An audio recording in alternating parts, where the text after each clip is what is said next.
retirement puzzle together.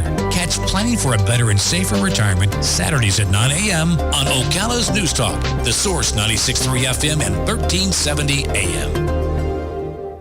All right, 21 minutes after 9 o'clock. Thank you for tuning in. Nice looking Monday morning. I hope you're doing well. I had a good weekend this weekend. Joe Martone was broadcasting from Cricket Wireless, which is, I guess it's a news store, another cell phone provider, et cetera, et cetera. And if you missed the broadcast, we did a little video of the broadcast. It's not the complete hour that Joe did over there, but it's just an abbreviated version of it. And you can find it on the WOCA YouTube page and the WOCA Facebook page. And just a quick note, if you have a business and you would like WOCA to do a remote broadcast, just contact Joe or Tish or Dan, any of the folks here that can set you up with that, and they will tell you how it's done. Yeah, it's wonderful. And we'll come out and videotape you, and you can use that video to help promote market your whatever you're doing. Exactly. So we want to help out right now with a few minutes. We got some guests coming in. We have some guests coming in just a few minutes. They are going to talk to us about a program they're putting on here in Ocala. It's called 567 Go Tell It from the Mount. It's music, stories, and laughter from the Sermon on the Mount. And that will be Tuesday, March 24th at 7 p.m. at the Brick City Center for the Arts, located here in Ocala at 23 Southeast Broadway. And the two people coming in, Janet Clazy and Jonathan Richard. And Janet plays an instrument that has the sounds of 250 different instruments. Is it electronic, I wonder? I don't know. We'll find out. Maybe she'll bring it in. Yeah. So we'll be talking to them in just a little bit. Right now, though, I want to tell you about the music that Robin and I make, because we want to make it for you. Now, Robin and I play accordion and mandolin. She on the mandolin, I on the accordion. And we want you to have some fun with this idea, because this is our way of raising money for the Marion County Literacy Council. If we raise the most money of all the candidates this year, then we get to be the ones who kiss the horse in the Kiss the Horse campaign. This is the fourth year we're doing this. And even if we don't win, the Literacy Council wins, and specifically the people who learn how to read at the Literacy Council win, because the money goes for their educational purposes. Exactly. And that pays for books, that pays for... I don't think it pays for teachers. I think teachers are all volunteer. They're all volunteer. The mentors are all volunteer. And it pays to keep the lights on in the building that they use too, which is right next to the post office, if you didn't already know. But I just wanted to brag about the organization just for a second, because we were first introduced to the Marion County Literacy Council 4 years ago.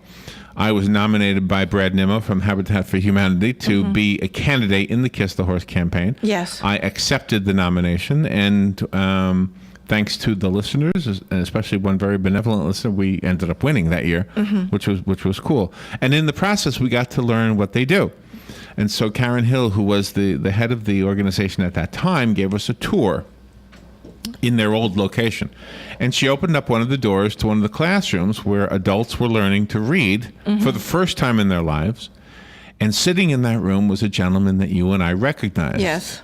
And I don't even think he saw us looking in. No. If he had seen us, he might have been embarrassed. I don't know. But there's nothing to be embarrassed about. My goodness, we all have things that we want to improve about ourselves. And if you're doing something to make that improvement, well, that is something to applaud, not to be embarrassed on. Oh, certainly. And so they help adults learn how to read. The gentleman we saw, we had no idea that the guy didn't know how to read. It was one of those eye-opening moments where, wow, this guy gets through life without knowing how to read. Yeah. But now he's doing something about it. Well, that was 4 years ago, so by now he probably does know how to read.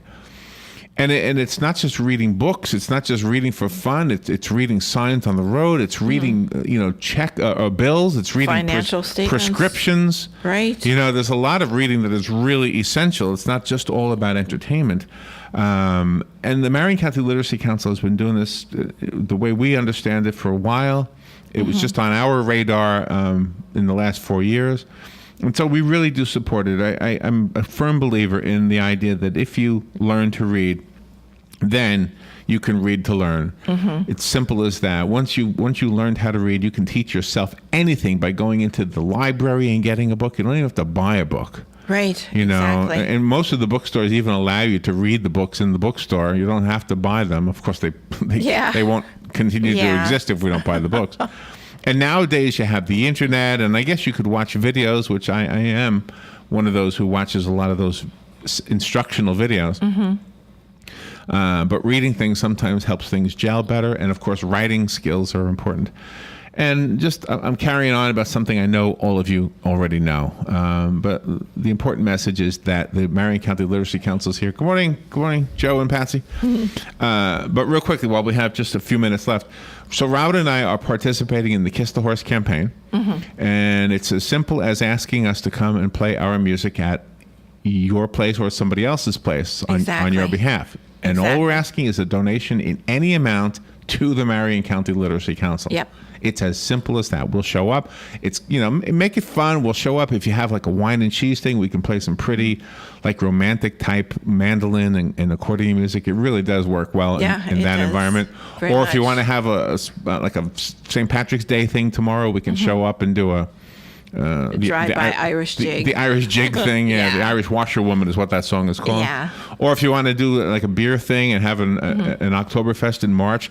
See, the whole campaign ends on April 28th. Yes, last day. So we're only doing this for a few weeks. Yep. And we can only be at one place at a time, and we can't do it until after 1 in the afternoon. Exactly. So those are the kind of our parameters. And if you want to have us, of course, Saturday and Sunday we're pretty much available most times. Yeah. So if you want to hook Evenings yourself up with us and allow us to come and show up at your event or somebody else's event as a kind of a goof, as a surprise, we'll show up and we'll waltz. We'll polka. We will stroll through the event playing the music, or we can sit off in a corner somewhere. It's nice that way too. Yeah. But call Robin here at the radio station. WOCA is the team that we're on, of course. It's Team WOCA. Yes, it is. So call Robin here to set that up, and the number here is 732-8000, 732-8000, but don't call until like after we get off the air, like at 12:30 or so. Yeah. Okay? Yep. All right, we need to move forward. Janet Clazy and Jonathan Richard Kring are going to be on the air with us, talking about their performance happening on Tuesday, March 24th. Yep. As we get closer to Easter, we have more of these kind of programs. In fact, we have another guest later on at 10:35 who has written a book called Celebrating a Christ-Centered Easter, 7 Traditions to Lead Us Closer to Jesus Christ. So it's getting closer and closer to Easter. And it's early this year, isn't it? It is. It's early this year. It's one of those holidays that shifts around, right? Exactly. All right, we'll take a look. And by the way, I saw one of the first signs of spring yesterday. Over at Silver Springs. I saw the trees, the leaves. What do you call that thing? No, the cocoon. The cocoons, nest. yeah. The nest with the caterpillars in it. Yeah, you pointed that out to me. That was pretty cool. That to me, here in Ocala, that's a sign that spring is here. Yeah. When you see those big webs of caterpillars living in the trees. Exactly. All right, we'll take a little break. We'll be right back. This is The Source, WOCA Ocala.